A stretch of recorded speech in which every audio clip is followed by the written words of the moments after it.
What's going on, Steelers Nation? Today in the film room, Russell Wilson's debut in the black and gold.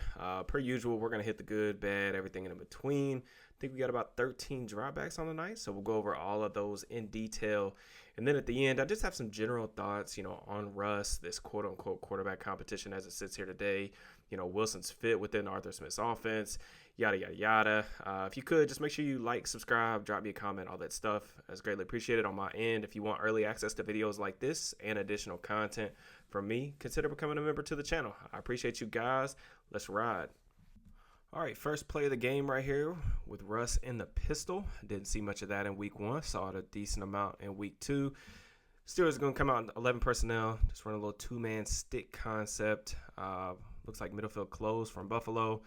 Really nice, simple, easy read in the quick game right here. The curl flat defender is having to bubble over kind of that stick route from Calvin Austin. Usually you read this thing, 1 to 2 with the arrow or the flat route as the number one. If it's not there, you can come back and hit the stick. But nice throw by Russ.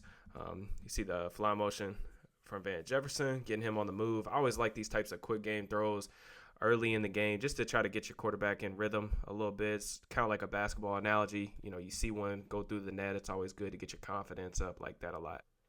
All right, we get a 1 yard gain on a run play on second down. Unfortunately, Calvin Austin ends up getting a false start penalty. Puts us behind the chains, 3rd and 10. Buffalo is going to be trying to disguise this thing, but they're going to come out in Tampa 2. Steelers are going to be running what I'm just going to call as a dagger concept. We'll kind of walk this thing through from a schematic standpoint, talk about what they're trying to do. They're trying to use Pat Freiermuth up at the top of the screen. It's 11 personnel bunch. They're trying to use him as kind of the clear out player, trying to get him to clear out the pole runner and kind of use Calvin Austin on that deep dig, usually about 16, 18 yards coming across the middle of the field. There's not really many good plays once you get into these 3rd and 10 or more situations, especially when you get too high, because they're trying to get you to check the ball down. Russ sees a lot of this, on 3rd down in general. But this actually is a decent design. Usually, late in the play, you can sometimes, clear that pole runner out and then throw this kind of deep dig in between the hashes right there. But significant pass pro issues. I mean, we can talk about this. We can make a separate video, probably an hour long, about this matchup over here on the right side. Broderick Jones struggled significantly with Greg Rousseau. His, tough preseason's really been a big talking point throughout. Pass protection in general was not great, especially on the right side, really throughout the night, not just for him, but for Justin as well. I think if you had to critique anything from Russ, ideally, I think once you get to the back of his drop right here, he starts to kind of feel Broderick get pried open on his edge right here, immediately just kind of drops his eyes and wants to kind of roll out the back door because that's just his play style, man. Like, he's a playmaker. He wants to get outside the pocket, make plays with his legs. Unfortunately, Rousseau ends up getting him down in the grass, takes a sack on 3rd down. But I think if you look at the pass protection, if you look at it from the left side and up the middle, pocket's pretty good. Like, I think that you can definitely make an argument right here. You see Freiermuth up at top at number 88 trying to clear out the pole runner. I think that you can make an argument that maybe he could slide up or slide to the left and try to find one of those throwing windows to maybe hit a second window throw to Calvin Austin. And again, it may not be there. Maybe you're able to get it to the check down, something like that, instead of taking a sack. But, it's hard to play quarterback like this, when your right tackle's getting pushed all the way into your lap. But that was really a theme of the night and definitely what makes evaluating him in general, Saturday night pretty difficult. All right, so 3-0 on the first drive. Defense gets us a ball back right here. This is 21 personnel. Van Jefferson going into the slot at the bottom of the screen. Steelers going to try to take a little play-action shot down the field right here. They catch man-to-man on the outside. I think you get the coverage look that you want. Unfortunately, protection, again, a serious issue. Talk about this thing from a design standpoint, trying to run a little out and up, a little double move with Pickens, who actually does end up stacking his defender kind of late in the rep right here. Good eye movement right there from Pickens to sell the out. Does stacking vertically. Not really 100% sure what this route is supposed to be from the slot. Doesn't look like Van Jefferson's creating a ton of separation right there. Maybe that's a search route, trying to get to the hash, break back outside. But you can see, Russ hits the back of his drop, hitches up, immediately drop back to the turf. Kind of look at this thing from the end zone angle, see the play fake. They're also asking Darnell Washington to block an edge defender one-on-one, which I think is always a difficult task. But again, this is just kind of a pass protection mishap on this play in particular. Going to get a stunt right here. Broderick Jones trying to pass this thing off to James Daniels, but he's late to come off for 44 right here.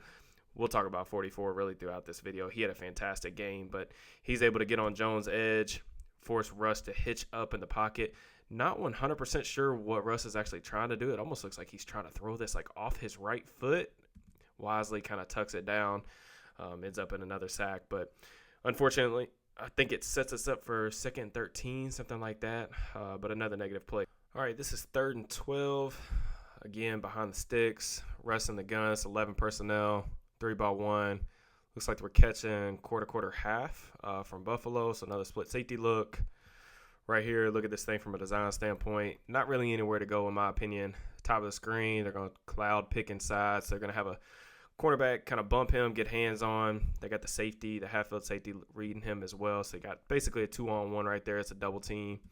Bottom of the screen, catching quarters. That safety is going to run with Calvin Austin vertically. Also kind of vice him with the linebacker. Get a blaze out at the bottom of the screen from Van Jefferson. No separation right there at all. Just got to check the ball down. Again, at least, it turns into a decent play where you at least get some yards back from a field position standpoint. But regardless of how you're reading this thing out, there's not really a lot of answers. And just kind of the nature of getting yourself behind the sticks, you get into these 3rd and 12 situations, the defense is going to force you to check the ball down. And unfortunately, that's kind of how several of these drives ended, not just with the first-team offense, but with the Steelers' offense in general, throughout the night. All right, first down of the game came off Najee Harris on a nice run play of about 8 yards. Right here, we get a little swing screen, a little 4 strong. I feel like everybody in the NFL is kind of running some variation of this play, getting kind of a snag or spot concept. These 2 quick hitches, corner route from Washington. This is more of just like a designery type play to try to get the ball in Cordarrelle Patterson's hand. Nothing really doing here from a space standpoint or anything as it pertains to really Russ or evaluating him on this play. But I also think it's always really tough. I feel like when you're trying to run these kind of orbit motion or swing screens, when you're getting some form of, cover 2 or just zone coverage in general, where guys are going to be keying the quarterback as soon as he kind of flips that shoulder. You got all these guys driving on the ball carrier really before he even touches the ball. So kind of a tough look right there. Not really much else to evaluate from the quarterback standpoint. All right, we got 2nd 10 following the Cordarrelle Patterson completion. Right here, Steelers going to be in 11 personnel. Going to get this kind of fly motion with Calvin Austin. Play fake to Warren. Going to try to get him the screen pass. Saw a similar play last week. 44, making the tackle man in open field. He was fantastic. I talked about this on Twitter, but he was really wrecking shop last night. I felt like he had a fantastic game. He was outstanding in this one. Really unfortunate here because really anytime you catch like man coverage, especially on a screen play to the back or anything like that, you really have to make sure that you get whoever is responsible for the back. You got to make sure you get him blocked. Daniels does a good job, getting engaged with him right here. But unfortunately, 44 is able to disengage and go make the play on Warren. And really just something that I've kind of noticed, seeing this team practice a little bit in Latrobe and then just through 2 preseason games, they're going to run a lot of screens. I mean, that much is very obvious. The results have been very much uneven, maybe a little bit underwhelming. But this is definitely something that they want to do. They want to throw the ball, especially to the backs, Pickens, get these guys the ball in space. All right, so 2-yard gain, 3rd and 8, behind the sticks a little bit. Freiermuth in motion right here, 11 personnel, probably getting some type of zone. Looks like the Bills are trying to disguise this thing, going to spin down to cover 3. Russ quickly sacked. We could talk about this thing from a schematic standpoint too. Looks like he's trying to hit another kind of stacked alignment up at the top of the screen. Looks like he's trying to get the ball to Pickens here on this kind of hook route. The defender does a good job getting depth and kind of getting into that throwing window. And, of course, we get pressure on the right side yet again with Rousseau beating Broderick inside. Now, what I would have loved to have seen happen here, just if the protection could have held up, they actually have something kind of working into his vision. At the bottom of the screen, you kind of see Van Jefferson running this deep dig. Look at the hook defender at the bottom, that linebacker. He gets pulled up by that check down pretty far. So I would have loved to have seen, if they would have given Russ a little bit of time here just to see if he would have been able to hit that backside dig coming into his vision.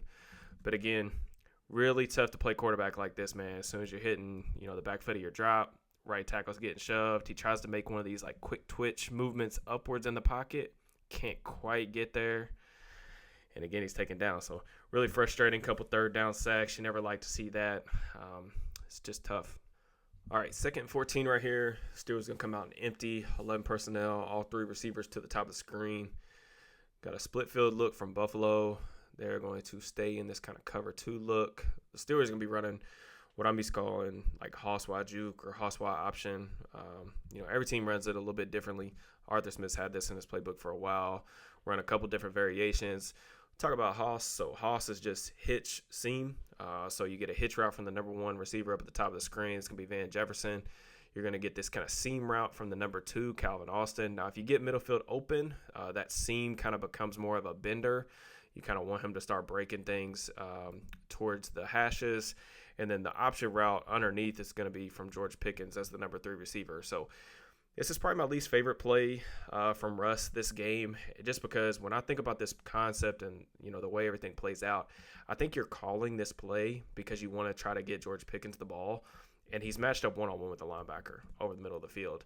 You can see he kind of comes off a little slow, gives him a little jab step, crosses his face. This ball needs to go to 14. I mean, I'm just not – I don't think we're calling this play necessarily to throw a locked hitch to Van Jefferson against a cloud corner. I think this is one that Russ probably wants back.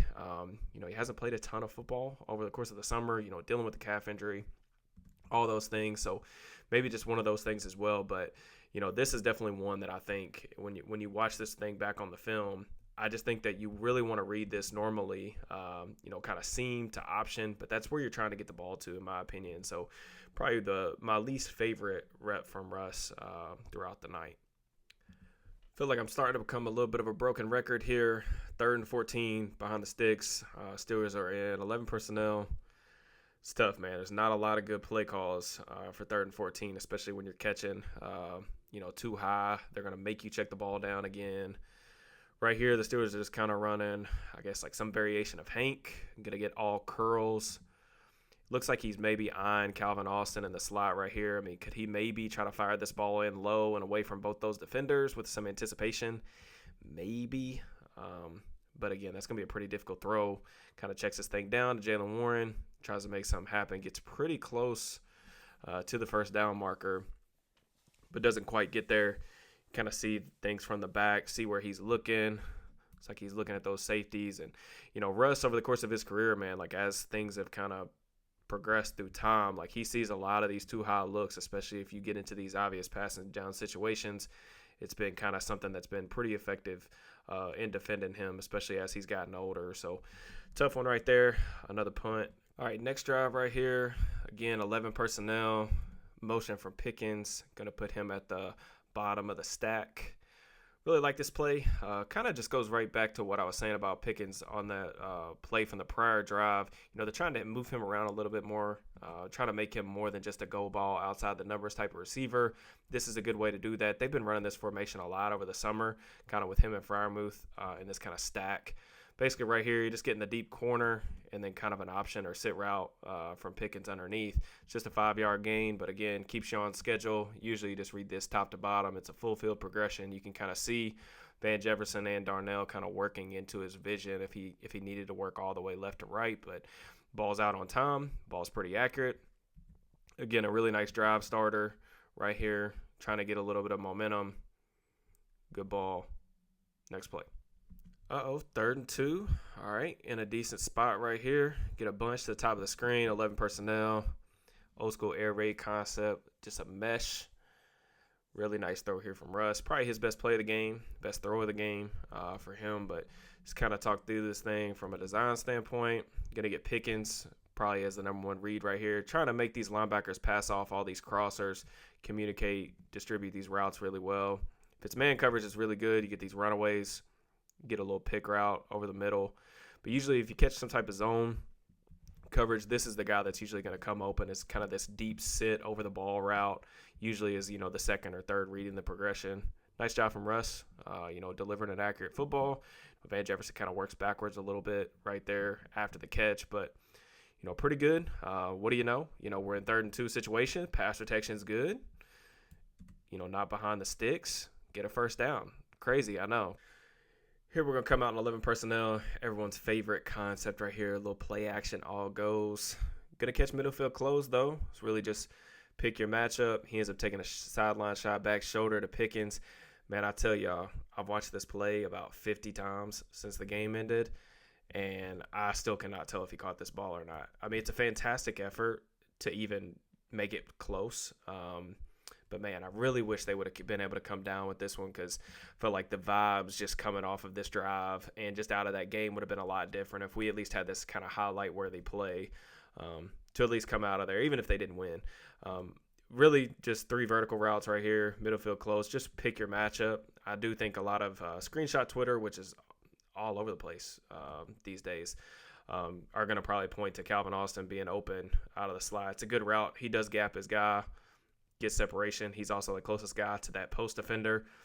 I have zero issue with the decision to take a shot down the field to 14. I think anytime the Steelers get one-on-one on the boundary, especially with Russ at quarterback or even Justin, Russ is a gifted deep ball thrower. It's kind of how he's made his living, one of the best deep ball throwers we've ever seen. So if he catches, middle field closed and wants to take shots down to 14 towards the sideline, I'm good with that. I can live with that. They are kind of low percentage throws in general, but this is what these two do, man. I'm completely good with the decision. It's just unfortunate that the result necessarily wasn't there. And I think if you are to critique anything, I do think that he misses this kind of left by about 6 inches, probably to a foot. You don't want this thing off the white. But, man, that's fantastic body control from Pickens to even make this thing close. I know he definitely taps that. He taps that cleat, man. I just don't know if he has full control of the ball, but it's unfortunate. I don't mind taking a shot there, though. 3rd and 11 right here. Steelers in 11 personnel. Buffalo showing too high. They're going to spin down. Cover 3 strong. Russ is going to work left to right on this one. This is what I'm used to calling kind of like a wolf concept. It's just really like a corner and out. Really usually it's red, like high to low, getting cover 3. I think anytime, just looking at this thing pre-snap, anytime this corner is sitting so far off, he's 8 yards off the ball right here, and he's bailing out. You see his back get pretty towards the sideline right here. I always think it's really going to be tough, nearly impossible to hit this corner route. So you can pretty much eliminate that pretty quickly. I think Russ, as he begins to slide, starts to look at the out route to Pickens. You see him got his hands up, palms up a little bit. Could he throw this out route down to the bottom of the screen with a little anticipation towards the sideline? I think so. But again, I think there just is a little bit of rust there just in terms of quickly working through some progressions, eliminating some things, even when the pass protection was actually stable in this one, but really gets it down to the check down here. Van Jefferson underneath working into his vision. And I believe this was his last drop back of the game. We can kind of look at this thing from the back here. You can kind of see, I'm pretty sure his eyes do go to the corner. Yeah, they go to the corner first, and then he sees the out. He may just get there a little bit late. You don't want to be late throwing towards the sideline. That's a good way to throw an interception.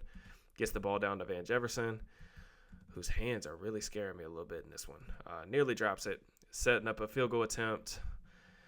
Get Boz out there for a 52-yarder. And of course, they bring Boz on. He ends up missing the field goal because that's just the type of night it was. Nothing really went right for them, especially on the offensive side of the ball. Early, late, it didn't matter. It was just a really sloppy performance. Definitely something that could be categorized as, JV. But, Tomlin was asked about how he evaluated Russ's performance, and he answered, he thought it was really incomplete, citing the issues in pass protection, which we talked at length throughout this video, how they were routinely behind the sticks as well. I mean, I'm stating the obvious here, but this team just doesn't have the skill position talent to win from behind like that. They just don't. In my preview on the channel, I said that the one thing I really wanted to see from Russ was where his mobility was, especially coming off that calf injury. And I really feel like going through the film is something that's still a major question mark for me. If you go back and watch the game and just look at the difference in the play calling between both quarterbacks with Russ in the game and then with Justin coming in, we didn't see Arthur Smith move the launch point a single time. Bootleg Russ out of the pocket, those are things that are typically very much within his wheelhouse. Is that because he's not 100% with the calf? Because the keeper game is a big part of kind of that zone run game and some of the counters off of that. So it's just a big part of the scheme, and it's kind of a requisite skill set for the quarterback to have. And, we didn't see him make plays outside of structure either. Obviously pass protection was a big issue throughout the night, but he wasn't able to, generate any splash plays off those second reaction plays like we've seen throughout his career. I think if he's going to be the starter, his play is largely dependent on that mobility. It's always been, to an extent, throughout his career, even as he's gotten, older and lost a little bit of that athleticism. All of those things I feel like become even more notable, if the offensive line continues to struggle or they continue to run the ball, get behind the sticks, have to rely on him more through the air. I want to see how it looks next week from a design, execution standpoint, but also just with him from a physical standpoint before making some like on-record statement about who I think they should start in the regular season, et cetera, et cetera. But, the entire game, tough to watch offensively as a whole. I mean, you guys know that. Y'all watch the same game that I did. Hopefully he and the offense look better before we head to the regular season. Just one more preseason game left. But y'all let me know what y'all think, not just about his performance, the offense, expectations moving forward, any of that. I appreciate you guys watching to the end. Shout out to the channel sponsor, Homage. Make sure you get your Steelers gear for the season using the link in the description. And I'll check you guys later. Peace and love.